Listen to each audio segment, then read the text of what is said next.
اللہ والوں کی باتیں سکون قلب عطا کرتی ہیں اور اہل ظاہر کی باتیں دل میں انتشار اور بے اطمینانی پیدا کرتی ہیں۔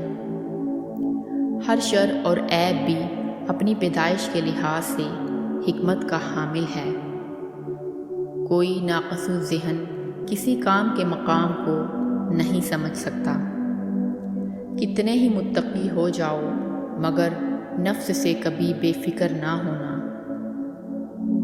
اللہ تعالیٰ جب کسی فرد کی عیب پوشی کرنا چاہتا ہے تو اسے معیوب لوگوں کے عیب پر بھی بات نہ کرنے کی توفیق بخش دیتا ہے۔ جب بیمار کی قضا آتی ہے تو طبیب بھی بے وقوف ہو جاتا ہے۔ کتا چاہے کتنا ہی تربیت یافتہ ہو جائے مگر اس کی گردن سے زنجیر الگ نہ کرو۔ احمق کی دوستی اور اس کی محبت سے دین اور دنیا دونوں ہی کا خون ہوتا ہے۔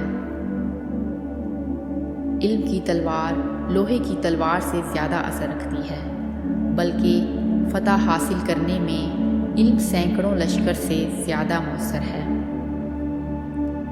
رات کو سو جانے کے بعد قیدی قید خانے کی تکلیف سے اور بادشاہ اپنی سلطنت اور دولت کے احساس سے بے خبر ہو جاتے ہیں۔ اگر تم چاہتے ہو کہ جس سے تم محبت کرتے ہو وہ بھی تم سے محبت کرے تو تم صرف محبت کا مطالبہ مت کرو بلکہ خود بھی اس سے پیار کرو۔ اگر تو باطن کی آنکھیں کھول لے بہت جلد پسندیدہ سرما حاصل کر لے۔ آنکھ تو وہ ہے جو جائے پناہ کو دیکھ لے۔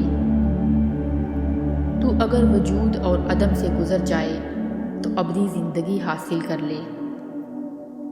اگر 100 خوبیوں کے ساتھ ایک عیب ہو تو وہ مصری میں لکڑی کی طرح ہوگا۔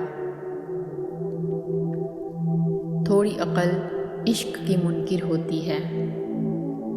عاشق جب اللہ کی جانب سے شراب کی غذا پا لیتا ہے، اے دوست، عقل اس جگہ بالکل بیکار ہو جاتی ہے۔ جو بے وفا ہے وہ خالص زہر ہے۔